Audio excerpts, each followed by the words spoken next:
మొదటిగా తండ్రి దేవుడికి ప్రభువైన యేసుక్రీస్తు నామమున స్తుతులు స్తోత్రాలు సమర్పించుకుంటూ చేరొచ్చిన మీ అందరికీ ప్రభువైన యేసుక్రీస్తు నామమున వందనాలు సమర్పించుకుంటున్నాను. మీ అందరికీ వందనాలు.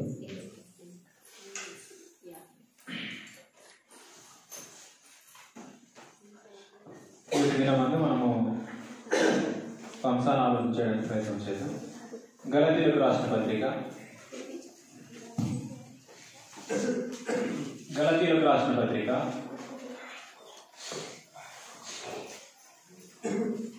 4వ అధ్యాయము 4-5 వచనాలు చదువుతాం. గలతీయులకు రాసిన పత్రిక 4వ అధ్యాయము 4-5 వచనాలు. అయితే కాలము పరిపూర్ణమైనప్పుడు దేవుడు తన కుమారుని పంపెను. ఆయన స్త్రీ యందు పుట్టి మనము దత్తపుత్రులము కావాలని ధర్మశాస్త్రమునకు లోబడి ఉన్న వారిని విమోచించుటకై ధర్మశాస్త్రమునకు లోబడిన వాడాయే. మీరు గమనించండి, దేవుడు తన చిత్తానుసారమైన సంకల్పాన్ని కాలము పరిపూర్ణమైనప్పుడు ఆ సంకల్పాన్ని ఏం చేసాడు అంటే కొనసాగించడం జరిగింది. మనకు అర్థం కావడానికి ఒక వచనం చదువుదాం. ఎఫెసీయులకు రాసిన పత్రిక మొదటి అధ్యాయము 11-12 వచనాలు. మరియు క్రీస్తునందు ముందుగా నిరీక్షించిన మనము తన మహిమకు కీర్తి కలుగజేయవలెనని దేవుడు, ఈ విషయాన్ని మనసులో పెట్టుకోవాలి, దేవుడు తన చిత్త ప్రకారమైన సంకల్పమును బట్టి మనలను ముందుగా నిర్ణయించి ఆయన యందు స్వాస్థ్యముగా ఏర్పరచెను. ఆయన తన చిత్తానుసారముగా చేసిన నిర్ణయం చొప్పున సమస్త కార్యములను జరిగిస్తున్నాడు. దేవునికి ఒక సంకల్పం ఉంది. తన యొక్క సంకల్పం ప్రకారంగా సమస్త కార్యాలను జరిగిస్తున్నాడు. ఈ యొక్క దినమందు మనం ఆలోచించే అంశం ఏంటి అంటే, దేవుని సంకల్పంలో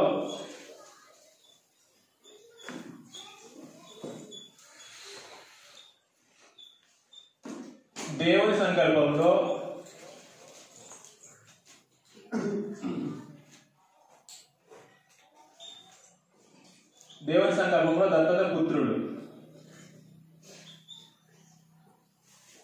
దేవుని యొక్క సంకల్పంలో దత్తత పుత్రుడు ఎలాగూ దత్తత తీసుకున్నాడో యొక్క సంగతులను మనం ఆలోచించాలి.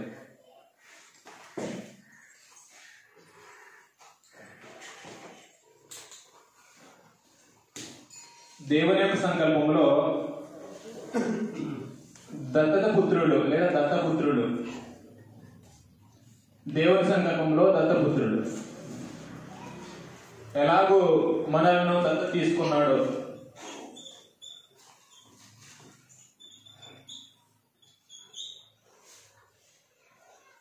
ఆ యొక్క సంగతులను ఈ యొక్క దినమందు ఆలోచన చేస్తాం.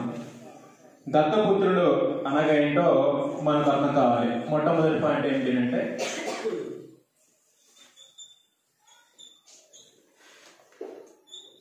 దత్తపుత్రులు అనగా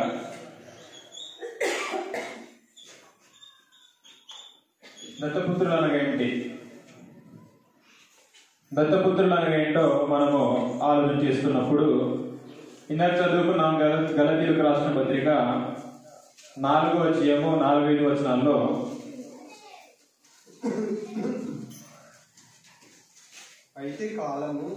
అయితే కాలము పరిపూర్ణమైనప్పుడు దేవుడు తన కుమారుని పంపెను. ఆయన స్త్రీ యందు పుట్టి మనము అది దత్తపుత్రులము కావాలని ధర్మశాస్త్రమునకు లోబడిన వారిని విమోచించుటకై ధర్మశాస్త్రమునకు లోబడిన వాడాయను అని. మీరు గమనించండి, దత్తపుత్రులు అనగా శ్రీ కృతపుత్రుడు అనే ఫుట్ నోట్ లో పెట్టి దానికి అర్థమయ్యే యొక్క భాషలో ఏమిటంటే ఇతరులను తన పిల్లలుగా చేసుకొనటం.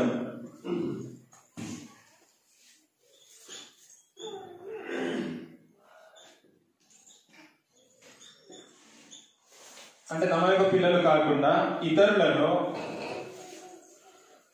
తమ పిల్లలుగా స్వీకరించడాన్ని దత్తపుత్రుడు అనేసి అంటారు.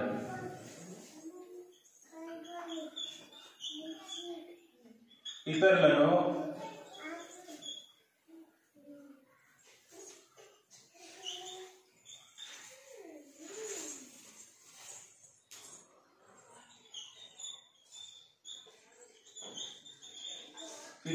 తమ స్వీక పుత్రులుగా చేసుకునుట.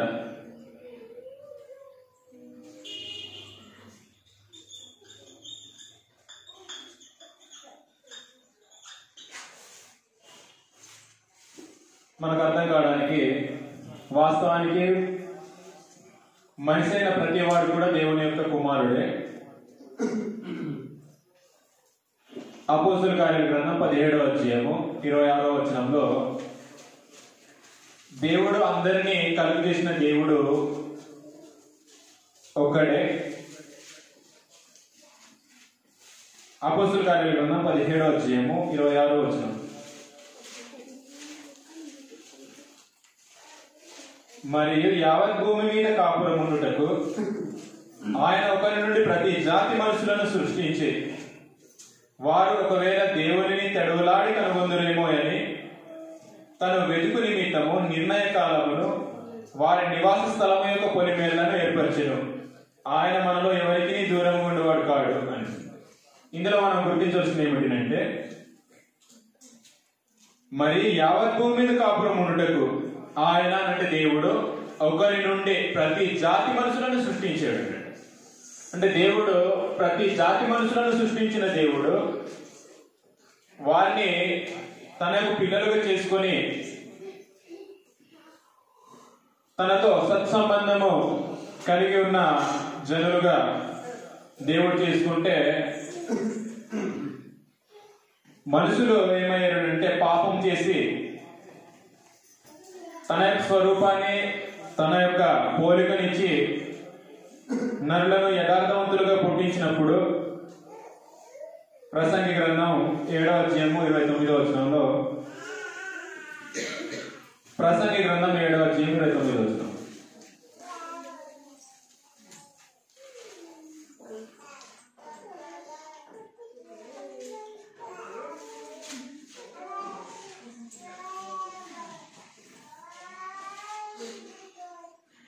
ఇది ఒకటి మాత్రం నేను కనుగొంటిని, ఏమనగా దేవుడు నరులను యథార్థవంతులుగా పుట్టించెను గాని వారు వివిధమైన తంత్రములు కల్పించుకుని ఉన్నారు అని. దేవుడు నరులను కలుగ చేసినప్పుడు యథార్థవంతులుగా పుట్టించాడు. తాను ఎలాంటి వాడో తన యొక్క పోలికను తన యొక్క స్వరూపాన్ని ఇచ్చి మనుషులను పుట్టించడం జరిగింది. రాను రాను మనుషులు ఎలాగ మారిపోయారనంటే, ప్రతి ఒక్కడు కూడా పాపం చేసి దేవునితో ఉన్నటువంటి ఆ యొక్క బాంధవ్యాన్ని పోగొట్టుకున్నారు. రోమీయులకు రాసిన పత్రిక 3వ అధ్యాయం 23వ వచనంలో, ఏ భేదములు లేదు, మనుషులందరూ పాపం చేసి దేవుడు అనుగ్రహించి మహిమను పొందలేకపోతున్నారు అనేసి అక్కడ వ్రాయబడి ఉంది. యథార్థవంతుడైనటువంటి మనుషుడు పాపం చేసి పాపయ్యాడు. పాపం చేసిన ప్రతి వాడు కూడా అపవాది సంబంధి. మొదటి యోహాను పత్రిక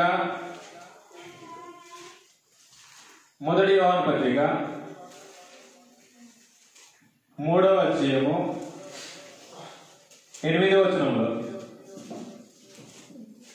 మొదటి యోహాను పత్రిక 3వ అధ్యాయం 8వ వచనం, అపవాది మొదటి నుండి పాపము చేస్తున్నాడు కనుక పాపము చేయవాడు అపవాది సంబంధి అనేసింది. మీరు గమనించండి, దేవుడు తన యొక్క పోలికను తన యొక్క స్వరూపాన్ని ఇచ్చి నరుడని యథార్థవంతులుగా పుట్టించినప్పుడు వారు వివిధమైన తంత్రముల చేత పాపం చేసి అపవాది సంబంధులు అయ్యారు. పాపం చే ప్రతివాడు అపవాది సంబంధిగా మారిపోయారు. పాపం చేసే ప్రతివాడు కూడా అపవాది యొక్క కుమారుడు. యోహాను సువార్త 8:44. యోహాను సువార్త 8:44.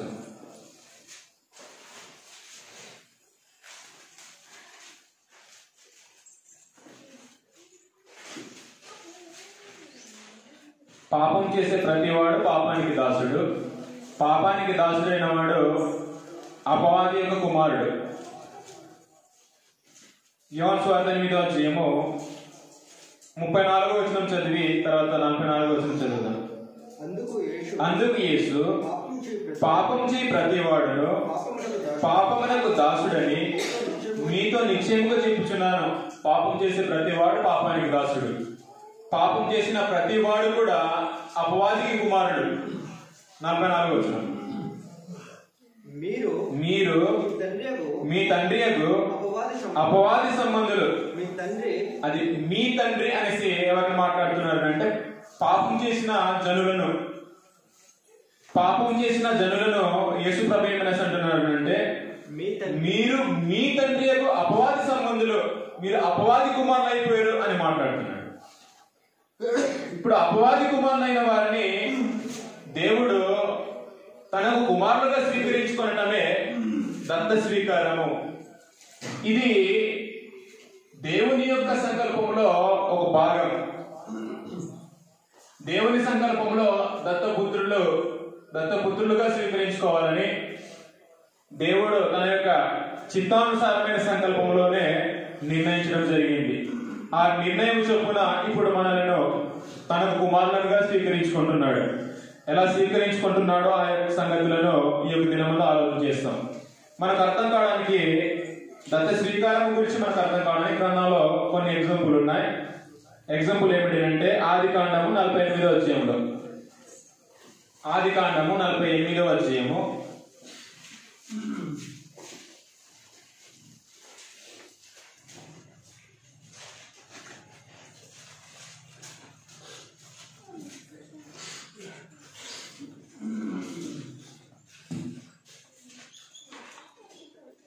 ఆదికాండం 48వ అధ్యాయం 5వ వచనంలో,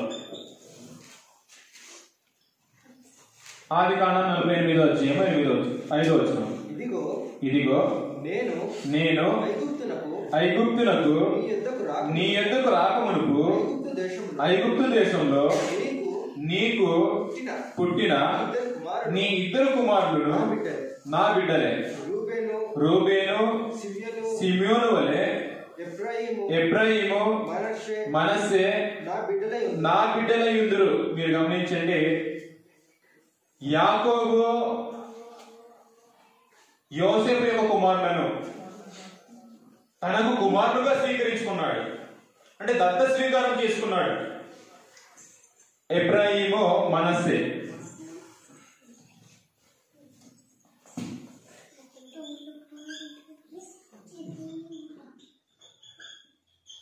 ఎఫ్రాయిము మనస్సే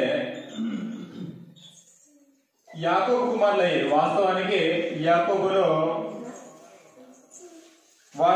వారి యొక్క నాన్నని బట్టి తాత నాని. ఎందుకనంటే యాకోబు యొక్క కుమారుడు యోసేపు యొక్క కుమారుడు ఎఫ్రాయిము మనస్సే. ఈ ఎఫ్రాయిము మనస్సేని యాకోబు ఎలాగో స్వీకరించుకున్నాడు అంటే యోసేపు యొక్క కుమారులను తనకు కుమారులుగా స్వీకరించుకున్నాడు. అది దత్త స్వీకార పద్ధతి. అంటే తమకు కుమారులు కాకుండా ఇతరులను తనకు కుమారులుగా స్వీకరించుకునటమే దత్త స్వీకార పద్ధతి. మనకి ఇంకా అర్థం కావడానికి నిర్గమకాండం 2:10 మరొక ఎగ్జాంపుల్. నిర్గమకాండం 2:10.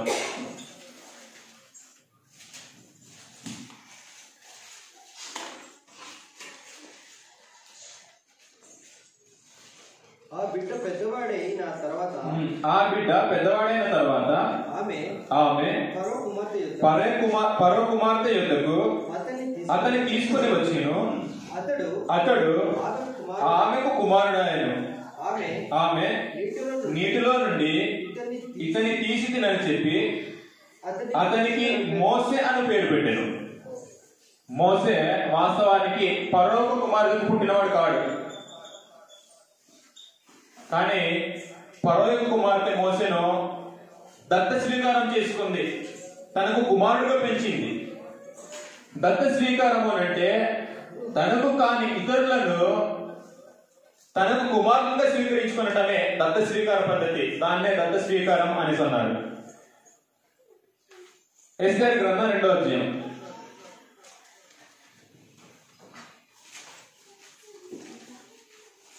ఎస్తేరు గ్రంథం 2వ అధ్యాయము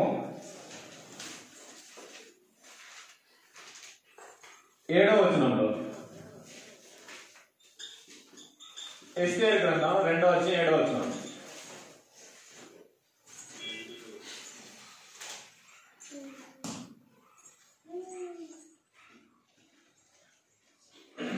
తన పినతండ్రి కుమార్తె అయిన హదస్స అను ఎస్తేరు తల్లిదండ్రులు లేనిదై ఉండగా అతడు ఆమెను పెంచుకొనెను. ఆమె అందమైన రూపమును సుందర ముఖమును గలదై ఉండెను. ఆమె తల్లిదండ్రులు మరణం పొందిన తర్వాత మొర్దెకై ఆమెను తన కుమార్తెగా స్వీకరించెను. మొర్దెకై అనే ఒక వ్యక్తి ఎస్తేరును దత్త స్వీకారం చేసుకున్నాడు. వాస్తవానికి అది తనకు పుట్టిన కుమార్తె కాదు. ఆయన ఏం చేశాడు అంటే తనకు కుమార్తెగా పెంచుకున్నాడు. వాస్తవానికి పిన్న తండ్రి అవుతాడు. పిన్న తండ్రి అయిన వాడు తన యొక్క ఎస్తేరు యొక్క తల్లిదండ్రులు చనిపోగా ఎస్తేరును తనకు కుమార్తెగా స్వీకరించుకున్నాడు. కుమార్తెగా తను పెంచుకున్నాడు. అది దత్త స్వీకారం అనేసి అంటే, దత్త స్వీకార పద్ధతి అంటే అది ఇతరులను తమ సొంత కుమారుడుగా స్వీకరించుకునటాన్ని దత్త స్వీకారం అనేసి అంటారు. దత్త స్వీకారం అనగా ఏంటో మనం ఆలోచన చేసేము. రెండవది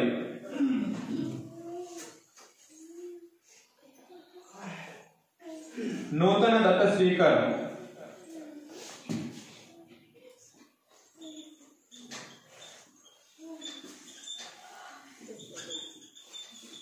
నూతన దత్త స్వీకారం. దత్త స్వీకారం అనగేంటో ఆలోచన చేసేమో. ఇప్పుడు నూతన దత్త స్వీకారం అనగేంటి, ఎలాగో నూతన దత్త స్వీకారం మనల్ని దేవుడు చేసుకున్నాడు, ఆ సంగతులు మనం అర్థం చేసుకోవాలి. మనం కింద చదువుకున్నాము, దాన్ని మరొకసారి జ్ఞాపకం చేస్తాను. ఇందాక చదువుకున్నాం కాబట్టి మీరు విషయాన్ని మీరు గ్రహించండి. అపోస్తుల కార్యాలు 17వ అధ్యాయము 26-27 వచనాల్లో దేవుడు ప్రతి జాతి మనుషులను సృష్టించాడు అనే సంగతిని నాకు చదువుకున్నాం. ప్రతి జాతి మనుషులను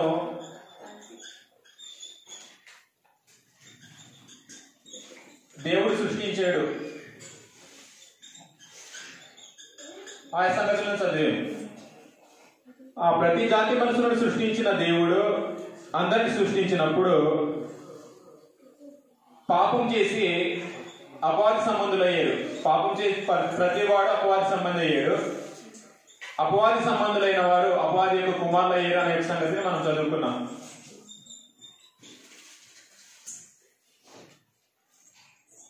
పాపం చేయ ప్రతివాడు అపవాది సంబంధి.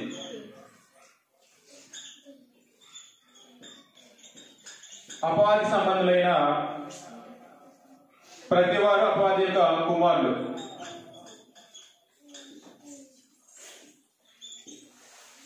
మీరు గమనించండి, దాన్ని చదువుకున్నాం కాబట్టి దాన్ని మనం చదువుకోవట్లేదు. అపవాది కుమారులు అయిన వారిని నూతనంగా తనకు దత్త స్వీకారం చేసుకోవాలని దేవుడు సంకల్పించాడు. ఆ సంకల్పం అనుసరించి ఉన్న ఈ యొక్క ఏర్పాటు ఎట్టిదో మనం ఇప్పుడు గ్రహించాలి. యోహాను సువార్త 1వ అధ్యాయం 12వ వచనంలో దేవుడు ఎలాగూ స్వీకరించుకోవాలి, దత్త స్వీకారం చేసుకోవాలని ఆలోచన చేస్తున్నాడో ఆ సంగతులను మనకు అర్థం కావాలి. యోహాను సువార్త 1వ అధ్యాయము 12వ వచనంలో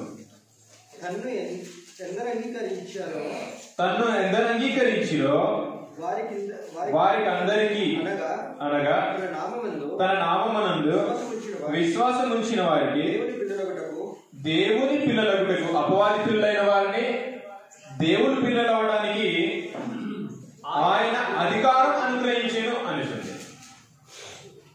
అపవాది పిల్లలైన వారిని దేవుని యొక్క కుమారుని అంగీకరిస్తే దేవుని పిల్లలయ్యే ఒక అధికారం అనేది దేవుడు అనుగ్రహించాడు. దేవుని పిల్లలగుటకు అధికారం అనుగ్రహించాను.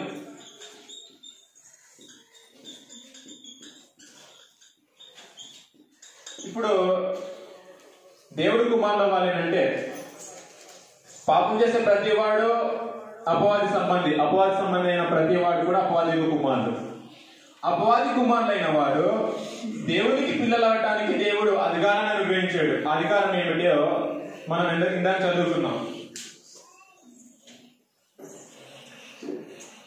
తను ఎందరు అంగీకరించిరో వారందరికీ దాన్ని వివరిస్తున్నాడు. అనగా తన నామమునందు విశ్వాసం ఉంచిన వారికి దేవుని పిల్లలగుటకు ఆయన అధికారం అనుగ్రహించేను అనిస్తుంది. ఇప్పుడు అపవాది పిల్లలు దేవుని యొక్క పిల్లలు కావాలి. దాన్ని దత్త స్వీకార పద్ధతిని ఆలోచన చేసాము. అంటే ఇతరులను తన యొక్క కుమారులుగా, స్వర్గీయ కుమారులుగా చేసుకునడాన్నే దత్త స్వీకార పద్ధతి అని మనం ఆలోచన చేసాము. నూతన దత్త స్వీకారం ఎలా జరిగింది, ఇప్పుడు దాన్ని ఆలోచన చేస్తున్నాం. ఎవరైతే యేసుక్రీస్తు నామమునందు విశ్వాసం ఉంచుతారో, విశ్వాసం ఉంచిన వాడు దేవుని పిల్లలు అవటానికి, దేవుని కుమారులు అవటానికి అధికారం అనేది దేవుడు ఆదేశించాడు. అధికారం ప్రకారంగా ఇప్పుడు మనము దేవునికి కుమారులు అవ్వాలి. దేవునికి కుమారులు అవ్వాలి. దేని ద్వారా అంటే యేసుక్రీస్తును అంగీకరించడం ద్వారా. తను ఎందరు అంగీకరించిరో వారందరికీ, అనగా తన నామమునందు విశ్వాసం ఉంచిన వారికి, యేసుక్రీస్తు యొక్క నామమునందు విశ్వాసం ఉంచిన వారికి దేవుని పిల్లలయ్యే యొక్క అధికారం అన్నది దేవుడు అనుగ్రహించాడు.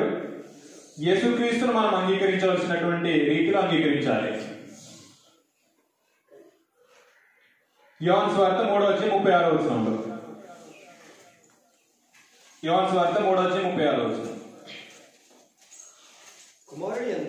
కుమారుని యందు విశ్వాసం ఉంచువాడే నిత్య జీవం గలవాడు, కుమారునికి విధేయుడు కానివాడు జీవము చూడడు గాని దేవుని ఉగ్రత వారి మీద నిలిచి ఉండును అనిస్తుంది. ఇప్పుడు కుమారుని యందు విశ్వాసం ఉంచాలి. విశ్వాసం ఉంచడం అంటే విధేయత చూపించడం. యేసుక్రీస్తునందు విశ్వాసం ఉంచడం అంటే యేసుక్రీస్తునందు విధేయత చూపించడం. ఎంత విధేయత అంటే యేసు ప్రభు ఆజ్ఞాపించిన ప్రతి మాట ప్రకారం నడుచుకునటం. యేసు ప్రభు చెప్పిన ప్రతి మాట ప్రకారం నడుచుకోకపోతే మనకు కలిగే ఫలితం ఏమిటంటే సర్వనాశనం. అపోస్తలుల కార్యాల గ్రంథం 3వ అధ్యాయం. అపోస్తలుల కార్యాల గ్రంథం 3వ అధ్యాయం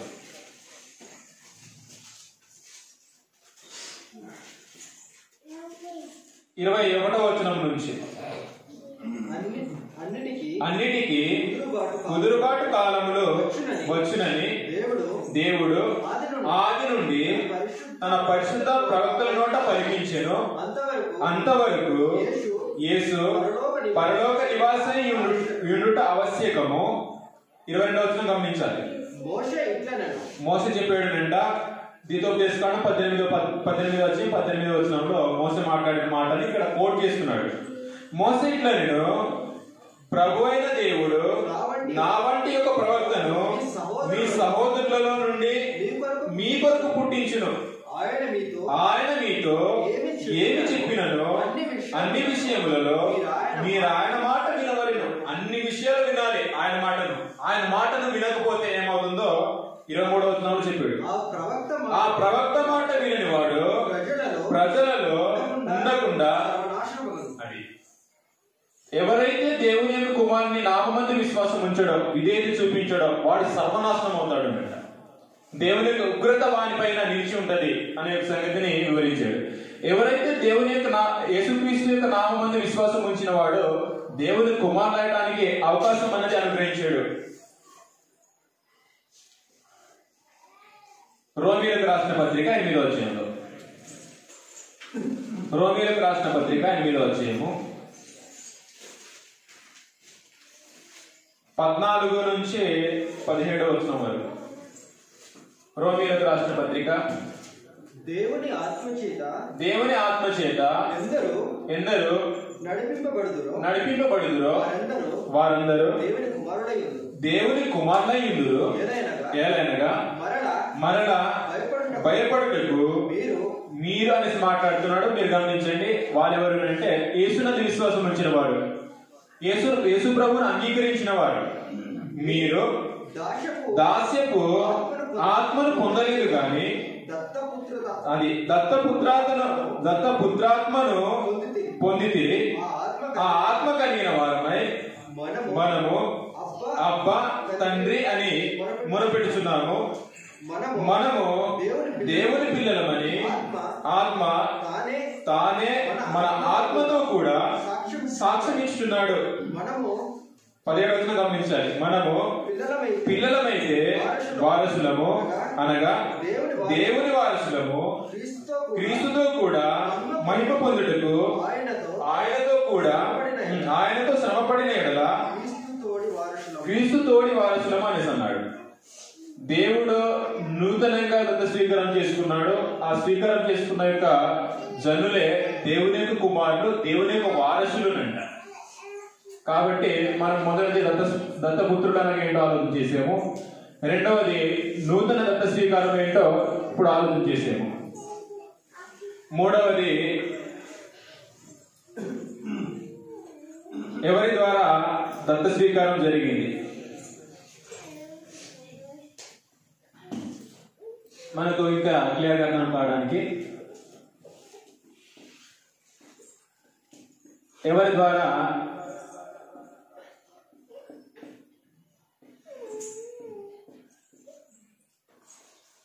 దత్త స్వీకారం జరిగింది, ఎవరి ద్వారా జరిగింది అనే సంగతులను ఆలోచించారు. మూడవది ఎవరి ద్వారా జరిగింది అంటే ఎఫెసీయులకు రాసిన పత్రిక 1వ అధ్యాయం.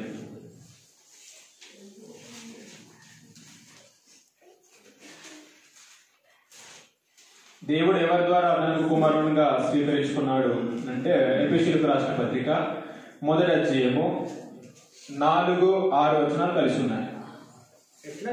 ఎట్లనగా తన ప్రియుని యందు తాను ఉచితముగా మనకు అనుగ్రహించిన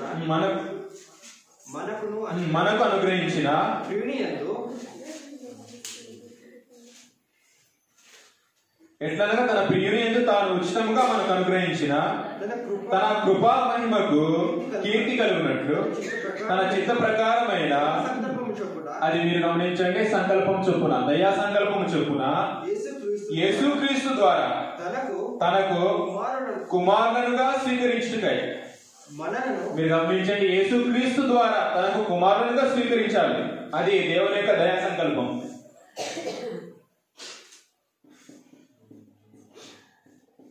యేసుక్రీస్తు ద్వారా తనకు కుమారునిగా స్వీకరించుకున్నాడు. అలా స్వీకరించుకోవాలని దేవుడు తన యొక్క దయా సంకల్పంలోనే అది ఉంది. యేసుక్రీస్తు ద్వారా తనకు కుమారునిగా స్వీకరించుటకై మనలను ముందుగా తన కోసం నిర్ణయించుకొని మనము తన ఎదుట పరిశుద్ధులమును నిర్దోషులమునై ఉండవలని మీరు గమనించాలి. జగత్తు పునాది వేయబడక మునిపే ప్రేమ చేత ఆయన క్రీస్తులో మనలను ఏర్పరచుకొనెను. దత్త స్వీకారం చేసుకోవాలని జగత్తు పునాది వేయబడక మునిపే ఏర్పాటు చేసుకున్నాడు. ఆ ఏర్పాటును బట్టి కాలము పరిపూర్ణమైనప్పుడు జరగవలసిన ఏర్పాటు అని అన్నాడు గలతీయులకు రాసిన పత్రికలో. ఏర్పాటు చేసింది జగత్తు పునాది వేయబడక మునిపే. ఆ ఏర్పాటును బట్టి కాలము పరిపూర్ణమైనప్పుడు అది జరగాలి. ఆ యొక్క ఏర్పాటు, ఆ ఏర్పాటును బట్టి ఇప్పుడు మనలను యేసుక్రీస్తు ద్వారా కుమారునిగా స్వీకరించుకుంటున్నాడు. యేసుక్రీస్తు ద్వారా. రోమీయులకు రాసిన పత్రిక మరొకసారి.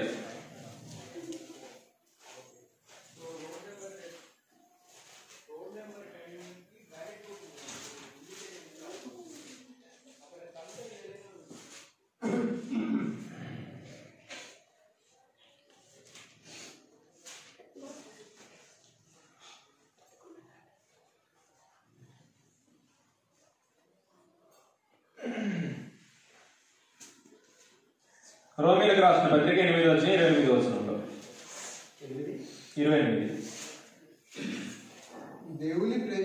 దేవుని ప్రేమించు వారికి అనగా ఆయన సంకల్పము చొప్పున పిలువబడిన వారికి మేలు కలుగుటకై సమస్తమును సమకూడి జరుగుచున్నవని ఎరుగుదము. మీరు గమనించండి, సమస్తము సమకూర్చి జరిగిస్తున్నాడు దేవుడు. దేని బట్టి అంటే సంకల్పాన్ని బట్టి. అలా సంకల్పాన్ని బట్టి ఏది జరగాలో అదే జరిగిస్తున్నాడు దేవుడు. అలా జరిగించి 29వ వచనం, ఎందుకనగా తన కుమారుడు అనేక సహోదరులలో జ్యేష్ఠుడకున్నట్లు దేవుడు ఎవరిని ముందు ఎరిగినో వారు తన కుమారునితో సారూప్యము గల వారగుటకు వారిని ముందుగా నిర్ణయించెను. 30వ వచనం, మరియు ఎవరిని ముందుగా నిర్ణయించెనో వారిని పిలిచెను, ఎవరిని పిలిచెనో వారిని నీతిమంతులుగా తీర్చెను, ఎవరిని నీతిమంతులుగా తీర్చెనో వారిని మహిమపరిచెను అనిస్తుంది. మీరు గమనించండి, యేసుక్రీస్తు ద్వారా పిలిచిన ప్రతి వారు కూడా యేసుక్రీస్తుతో ఎలా ఉండాలి అంటే సారూప్యం గల వారు అవ్వాలి అంటే.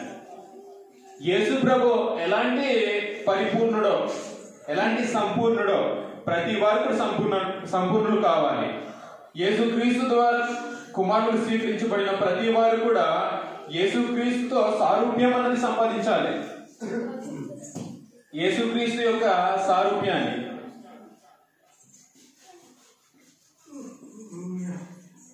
సారూప్యంలో సంపాదించాలి ప్రతి వారు కూడా. యేసుక్రీస్తు సారూప్యము అంటే మనకు అర్థం కావడానికి ఎఫెసీయులకు రాసిన పత్రిక 4వ అధ్యాయము 11-12 వచనాల్లో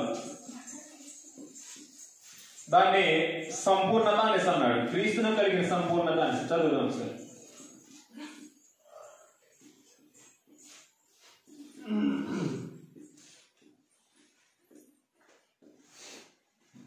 ఎఫెసీయులకు రాసిన పత్రిక 4వ అధ్యాయం 11-12 వచనాలు. మనమందరము విశ్వాస విషయంలోను దేవుని కుమారుని గురించిన జ్ఞాన విషయంలోను ఏకత్వము పొంది అది సంపూర్ణ పురుషుల మగు వరకు దీన్ని వివరిస్తున్నాడు. అనగా క్రీస్తునకు కలిగిన సంపూర్ణతకు సమానమైన సంపూర్ణత అని రావాలి. క్రీస్తు ఎలాగో సంపూర్ణుడో సమానమైన సంపూర్ణత అనేది ఎవరేం చేయాలి అంటే సంపాదించుకోవాలి. సంపూర్ణమైన క్రీస్తునకు కలిగిన సంపూర్ణతకు సమానమైన సంపూర్ణత కలవారు మగు వరకు ఆయన ఇలాగూ నియమించెను. యేసుక్రీస్తు వారు కుమారులైన ప్రతి వారు కూడా యేసుక్రీస్తు యొక్క స్వారూప్యాన్ని సంపాదించాలి. సారూప్యం అనగా సంపూర్ణత, క్రీస్తునకు కలిగిన సంపూర్ణతకు సమానమైన ఈక్వల్. ఇప్పుడు మనకు అర్థం కావడానికి కాటువా మీకు తెలిసే ఉంటుంది. వ్యాపారస్తులు ఎక్కువ కాటువాని వేస్తూ ఉంటారు. అవతల పక్క మూట పెట్టి యువతలు ఏం చేస్తారు అంటే చిన్న గుండు లాంటిది పెడతారు.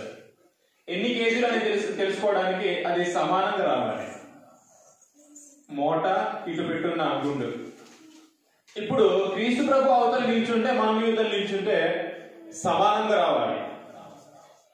అంత సంపూర్ణత అన్నది మనము సంపాదించుకోవాలి. అంత సంపూర్ణత సంపాదించుకోవాలి.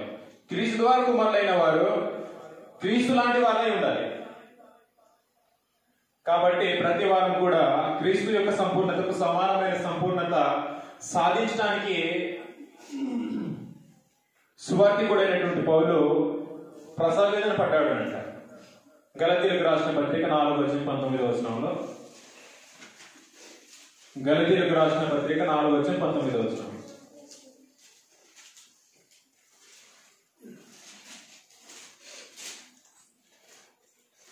నా పిల్లలారా, క్రీస్తు స్వరూపము మీ అందు ఏర్పడి వరకు మీ విషయమై మరలా నాకు ప్రశ్నవేదన కలుగుతుంది అనేసి అన్నాడు. అంటే క్రీస్తు స్వరూపము అందరి ఏర్పడే వరకు సువార్తికుడైనటువంటి పౌలుకు ప్రసవేదన అన్నది ఏర్పడింది. ప్రసవేదన ఎవరికి ఎక్కువ అనుభవం అంటే స్త్రీలైన ప్రతి వారికి కూడా ప్రసవేదన అంటే ఏంటో వారు అనుభవించుంటారు. అలాంటి యొక్క అనుభవము అపోస్తుడైనటువంటి పౌలు అనుభవించాడనంట. ఒక స్త్రీ ప్రసవిస్తున్నప్పుడు ఎంత వేదన పడుతుందో అంత వేదన అన్నది సువార్తికుడైనటువంటి పౌలు ఆ యొక్క వేదనను అనుభవించాడు. ఎందుకనంటే క్రీస్తు స్వరూప్యం అందరి యందు ఏర్పడాలి, దానికోసం నాకు ప్రసవ వేదన కలుగుతుంది అనేసి అన్నాడు. కాబట్టి ప్రతి ఒక్కరు కూడా క్రీస్తు యొక్క సంపూర్ణతను, క్రీస్తు యొక్క స్వరూప్యం అన్నది అందరి ఏర్పడేటట్టు మనము ప్రయత్నం చేయాలి. ఇంతవరకు 3 విషయాలు చేశాం. దత్తపుత్రులు అనగా ఎవరు ఆలోచన చేస్తాం? ఇతరులను తమ స్త్రీక పుత్రుడు అంటే స్వకీయ పుత్రులుగా చేసుకునటము, అంటే ఇతరులను తమకు కుమారులుగా స్వీకరించుకునటాన్నే అది దత్త స్వీకార పద్ధతి అని ఆలోచన చేశాం. నూతన దత్త స్వీకారం ఎలా జరిగింది అంటే మనము అపవాది సంబంధులయ్యాము, అపవాది పిల్లలయ్యాము.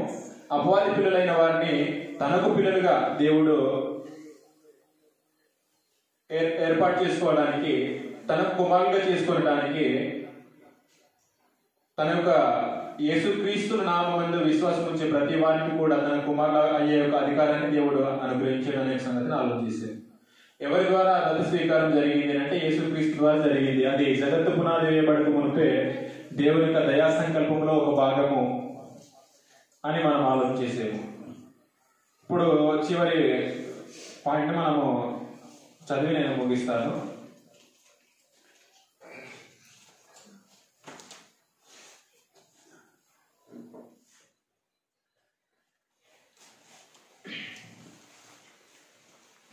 దత్త ఎవరి ద్వారా దత్త స్వీకారం జరిగింది అని మనం ఆలోచన చేసాం. మాకు అది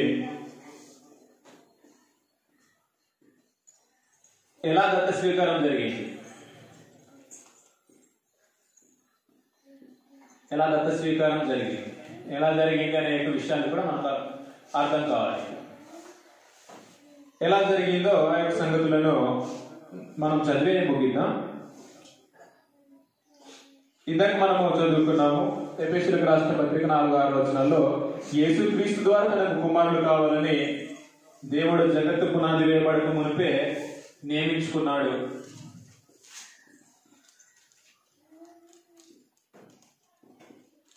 అంటే జగత్తుకు ముందుగానే దేవుడు యేసుక్రీస్తు ద్వారా కుమారులు కావాలని నిర్ణయించుకున్నాడు.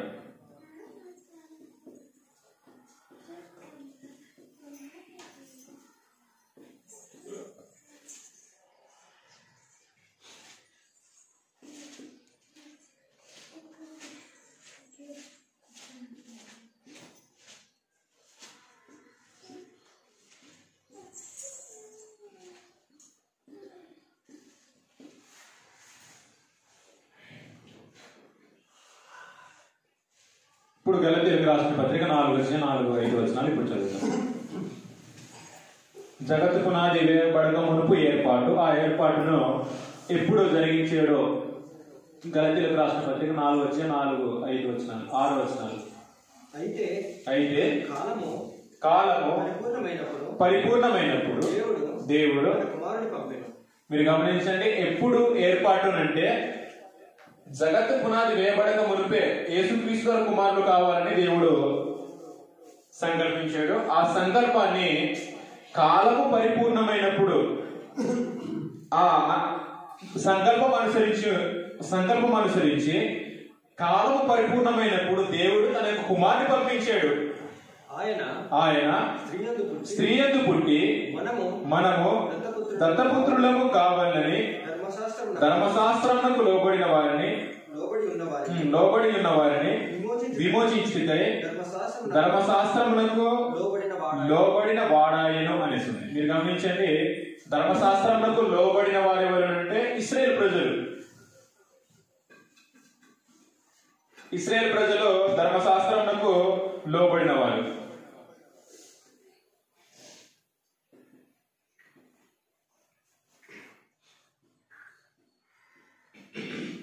మరియు ఒకసారి మనము ఇశ్రాయేలు కాము. ఇప్పుడు అన్యులైన ప్రతి వారు కూడా పాపమునకు లోబడిన వారు.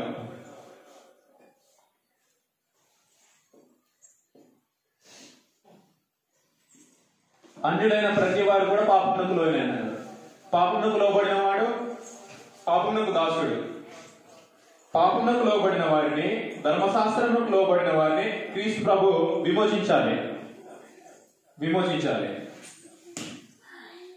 మరియు మరియు మీరు కుమారులై ఉన్నందున నాయన తండ్రి అని మొరపెట్టు తన కుమారుని ఆత్మను దేవుడు మన హృదయంలోనికి పంపెను. 7వ వచనం. కాబట్టి నీవిక దాసుడవు కావు, కుమారుడవైతే దేవుని ద్వారా వారసుడవు. మీరు గమనించండి, ధర్మశాస్త్రముకు లోబడిన వారు ఇశ్రాయేలు ధర్మశాస్త్రముకు లోబడిన వారు, ధర్మశాస్త్రానికి వారు దాసులు. అన్యులు పాపమునకు లోబడిన వారు, ప్రతి వారు కూడా పాపమునకు దాసుడు. ఈ పాపంలో ఉన్న వారిని విమోచించాలి, ధర్మశాస్త్రంలో ఉన్న వారిని విమోచించాలి. ధర్మశాస్త్రంలో ఉన్న వారిని ధర్మశాస్త్రాన్ని నెరవేర్చి ఏం చేశాడు అంటే విమోచించాడు. మనకు అర్థం కావడానికి మత్తయి సువార్త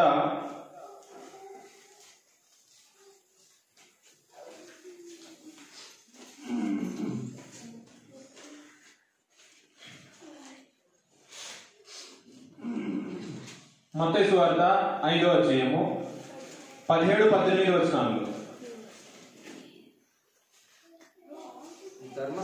ధర్మశాస్త్రమునైనను ప్రవక్తల వచనములనైనను కొట్టివేయవచ్చునని తలంచొద్దు, నెరవేర్చుటకే గాని కొట్టివేయటకు నేను రాలేదు.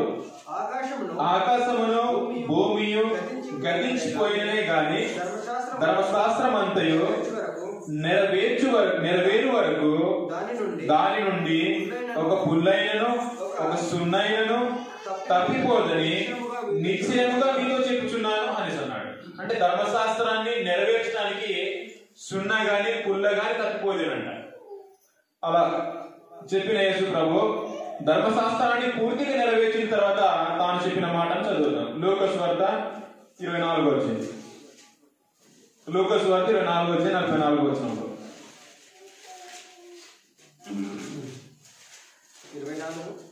24-44 అంతటా ఆయన మోసే ధర్మశాస్త్రములోను ప్రవక్తల గ్రంథములలోను కీర్తనలలోను నన్ను గురించి వ్రాయబడినవన్నీ నెరవేరవలనని అది వారి యొద్ద ఉండినప్పుడు చెప్పిన మాటలు మనం చదువుకున్నాం ఇందాక. ధర్మశాస్త్రం పుట్టివే నేను రాలేదు, నెరవేర్చడానికి వచ్చానని ఇందాక చదువుకున్నాము. నేను మీ యొద్ద ఉండినప్పుడు మీతో చెప్పిన మాటలు నెరవేరినవని వారికి చెప్పాడు. సున్నా గాని పుల్ల గాని ఏది మిస్ అవ్వకుండా సంపూర్తిగా నెరవేరినవని మీతో చెప్తున్నాను అనేసి అంటున్నాడు. నేను మీ యొద్ద ఉండినప్పుడు మీతో చెప్పిన మాటలు నెరవేరినవని వారితో చెప్పాడు. అంటే ధర్మశాస్త్రాన్ని సంపూర్ణంగా నెరవేర్చి ధర్మశాస్త్రం ఉన్న వారిని విమోచించాడు. ధర్మశాస్త్రం నెరవేర్చిన తర్వాత కొట్టివేయబడింది. ఇప్పుడు అన్యులైన వారు పాపమునకు దాసులై ఉన్నారు. యోహాను సువార్త 8:34 వచనంలో పాపం చే ప్రతి వాడు పాపమునకు దాసుడు. పాపమునకు దాసులైన వారిని ఇప్పుడు విమోచించారు. ధర్మశాస్త్రంలో ఉన్న వారిని ధర్మశాస్త్రమును నెరవేర్చి వారిని విమోచించాడు. ఇప్పుడు పాపంలో ఉన్న వారిని విమోచించాలి అంటే వారు పాపం చేసిన యొక్క పాపమునకు క్రయధనాన్ని చెల్లించాలి, రుణాన్ని కట్టాలి. క్రయధనాన్ని ఎలా చెల్లించాడో మార్కు సువార్త 10వ అధ్యాయము 45వ వచనంలో. మార్కు సువార్త 10వ అధ్యాయం 45వ వచనం. మనుష్య కుమారుడు పరిచారం చేయించుకున్నట్టుకు రాలేదు గాని పరిచారం చేయుటకును. మీరు గమనించాలి, ఇప్పుడు ఈ విషయాన్ని మీరు మనసు పెట్టుకోవాలి. అనేకులకు ప్రతిగా విమోచన క్రయధనముగా తన ప్రాణం ఇచ్చుటకు వచ్చిన అనేకులకు విమోచన క్రయధనముగా తన ప్రాణాన్ని పెట్టాడు. తన యొక్క ప్రాణము అంటే మరొక దానికి ప్రాణం అన్నదానికి ఇంకొక అర్థం ఏమిటంటే రక్తం. తన రక్తాన్ని పాపముల నిమిత్తము క్రయధనం చెల్లించాడు అంట. తన యొక్క పాపము ద్వారా అందరు చేసిన పాపాలను కడిగేసాడు అంటే యేసు ప్రభు. ప్రకటన గ్రంథం 1వ అధ్యాయం 8వ వచనం. ప్రకటన గ్రంథం 1వ అధ్యాయము 6వ వచనం.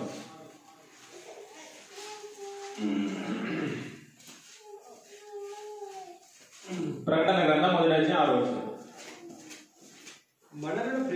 మనలను ప్రేమించు తన రక్తము వలన మన పాపముల నుండి మనలను విడిపించిన వారికి అని అక్కడ 4 పుట్టంకి ఉంది. కింద పుట్టినోట్లో చూడండి ఏమనిస్తుంది, అనేక ప్రాచీన ప్రతులలో కడిగిన వానికి అని పాట అంటారు. తన యొక్క రక్తము ద్వారా మనం చేసిన పాపాలను కడిగేసేడు అంట. కడిగిన తర్వాత మీరు గమనించండి, ఆపేను, మీరు విషయాన్ని అర్థం చేసుకోవాలి. ఎలా దత్త స్వీకారము జరిగింది అనే దాన్ని మనం ఆలోచన చేస్తున్నాం. ఎలా జరిగింది అంటే యేసుక్రీస్తు ద్వారా తనకు కుమారులు కావాలి అంటే 2 జనాంగాలు, ఒకటి ఇశ్రాయేల్ ప్రజలు, రెండోది అన్యులు. మనము ఇశ్రాయేల్ ప్రజలు కాము, మనము అన్యులము. ఇశ్రాయేల్ ప్రజలు ధర్మశాస్త్రంకు లోనైనారు, అన్యులు పాపములకు లోనైనారు. ధర్మశాస్త్రం లోనైన వారిని ధర్మశాస్త్రం నెరవేర్చి కొట్టివేసి వాళ్ళని విమోచించాలి. అన్యులకు పాపములకు లోనైన వారిని పాపములకు విమోచన క్రయధనం అన్నది చెల్లించి తన రక్తం ద్వారా వారిని కడిగి విమోచన చేయాలి. అదే విషయాన్ని ఇక్కడ చదువుకున్నాం. మనల్ని ప్రేమించు తన రక్తము వలన మన పాపముల నుండి మనలను విడిపించిన వారికి, కడిగిన వారికి అనేస్తుంది. విడిపించిన వారికి అని పైకి రాయడం జరిగింది. విడిపించడం అని అంటే విమోచించడం. అలా విమోచించిన వారందరినీ దేవునికి ఏం చేసాడు అంటే కుమారులుగా, దేవునికి ఒక రాజ్యముగా. ప్రకటన గ్రంథం 5వ అధ్యాయం 9-10 వచనాల్లో ఆ పెద్దలు నీవు ఆ గ్రంథమును తీసుకుని దాని ముద్రలను విప్పుటకు యోగ్యుడవు, నీవు వధింపబడిన వాడవై, అది నీ రక్తం ఇచ్చి అంటే యేసు ప్రభు తన యొక్క ప్రాణాన్ని పెట్టి తన యొక్క రక్తం ఇచ్చి ప్రతి వంశంలోను ఆయా భాషలు మాట్లాడే వారిలోను ప్రతి ప్రజల్లోను ప్రతి జనంలోను దేవుని కొరకు మనుషులను కొని మా దేవునికి వారిని ఒక రాజ్యంగాను యాజకులుగాను చేసితివి గనుక వారు భూలోకమందు ఏలుదురని క్రొత్త పాట పాడుదురు అనేస్తున్నాడు. ఇప్పుడు యేసుక్రీస్తు ద్వారా దేవునికి కుమారులు అయిన ప్రతి వారు కూడా దేవునికి ఒక రాజ్యము, యాజకులు. దాన్ని అపోస్తల కార్యాల గ్రంథం 20-28 వచనంలో, అపోస్తల కార్యాల గ్రంథం 20-28 వచనం,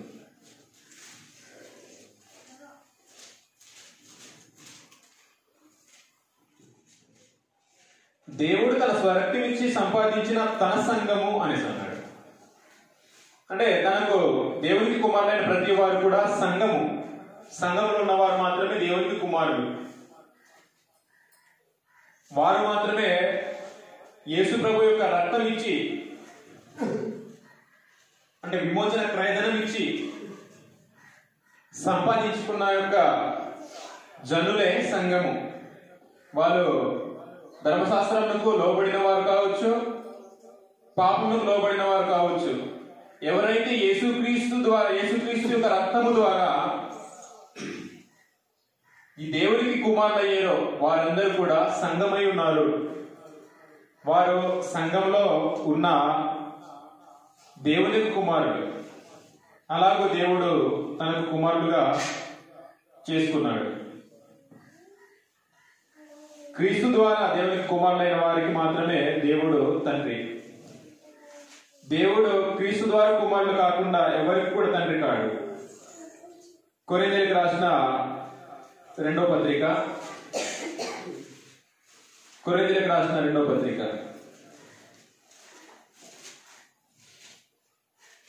6వ అధ్యాయము, కొరింథీయులకు రాసిన 2వ పత్రిక 6వ అధ్యాయము 14వ వచనం నుంచి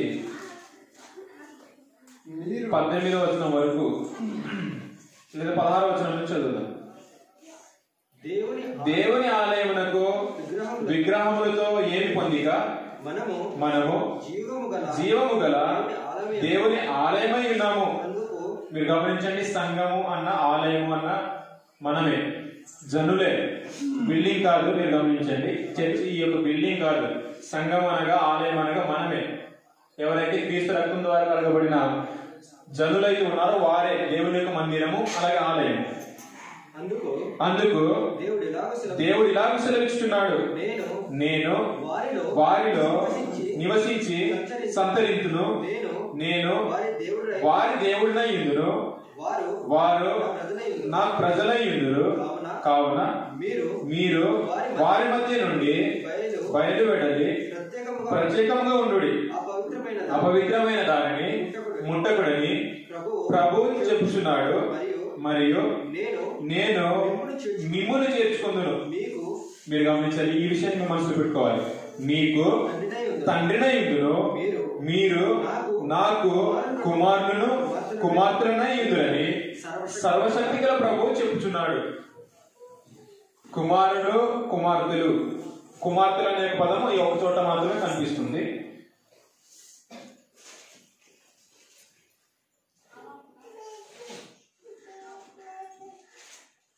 దేవుడు ఎవరైతే క్రీస్తు రక్తము ద్వారా విమోచింపబడిన వారో వారికి మాత్రమే దేవుడు తండ్రి అయి ఉంటాడు.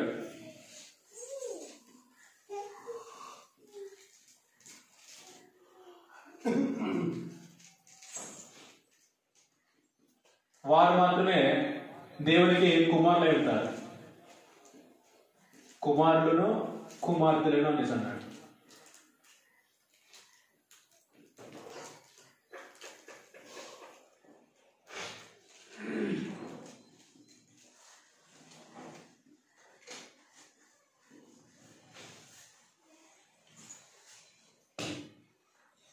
మనము ఈ దినమందు 4 విషయాలు ఆలోచన చేసాము.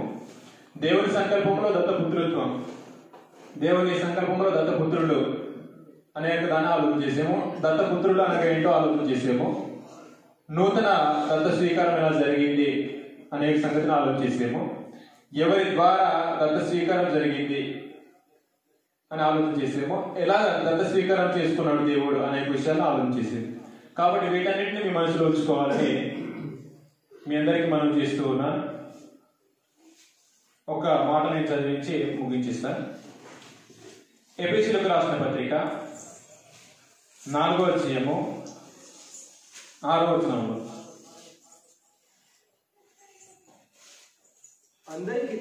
అందరికి తండ్రి అయిన దేవుడు ఒక్కడే, ఆయన అందరికి పైగా ఉన్నవాడై అందరిలో వ్యాపించి అందరిలో ఉన్నాడు అనేసి ఉంది. ఇప్పుడు అందరికీ తండ్రి అవుతేనే దేవుడు అవుతాడు. అందరూ కూడా దేవుడు తండ్రి అవ్వాలి. తండ్రి అయిన వాడు మాత్రమే దేవుడు అవుతాడు. మీరు గమనించాలి, ఈ విషయాన్ని మీరు గమనించాలి. అందరిని కలుగజేసిన దేవుడు ఒక్కడే, ప్రతి జాతి మనుషులను సృష్టించిన దేవుడు ఒక్కడే. కానీ పాపం చేసి అపవాది కుమారులు అయ్యారు. అపవాది కుమారులు అయిన వారు దేవుడి కుమారులు అవటానికి దేవుడు ఒక పద్ధతిని ఏర్పాటు చేశాడు, అధికారాన్ని ఏర్పాటు చేశాడు. ఆ అధికారాన్ని బట్టి యేసుక్రీస్తు ద్వారా తనకు కుమారులుగా స్వీకరింపబడితేనే దేవుడు వారికి తండ్రి అవుతాడు, అలాగే వారికి దేవుడై ఉంటాడు. వారికి తండ్రి అవ్వకుండా దేవుడు అవ్వలేడు. అదే విషయాన్ని మనం చదువుకున్నాం. నేను వారికి దేవుడునై ఉందును, వారు నాకు ప్రజలై ఉందురు అని అన్నాడు. అంటే యేసుక్రీస్తు ద్వారా ఎవరైతే తనకు కుమారులు అవుతారో వారు మాత్రమే తనకు కుమారుడు. ఆ కుమారులైన వారికి మాత్రమే దేవుడు తండ్రి. దేవుడు అందరికీ తండ్రి కాడు. చెప్పుకున్నా గాని అధికారం ప్రకారంగా అవ్వరు. అధికారం ప్రకారంగా దేవుడు వాళ్ళకి తండ్రి అవ్వాలి అంటే యేసుక్రీస్తు ద్వారా, యేసుక్రీస్తు యొక్క రక్తం ద్వారా విమోచింపబడి సంఘంలో చేర్చబడిన వారు మాత్రమే దేవుణ్ణి తండ్రి, నాయన అని పిలవగలిగే ఒక ధన్యత అన్నది పొందుకుంటారనే విషయాన్ని మీ మనసులో ఉంచుకోవాలని, దేవుని యొక్క సంకల్పంలో దత్తపుత్రులు అనే విషయాన్ని ఒక దినం ముందు ఆలోచన చేసి ఉన్నాం. ఈ యొక్క మాటలను మీ మనసులో ఉంచుకోవాలని, ఇంతవరకు శ్రద్ధగా ఓపికతో మీ అందరికీ ప్రభు యేసుక్రీస్తు నామమున వందనాలు సమర్పించుకుంటూ ముగిస్తానని మీ అందరికీ వందనాలు.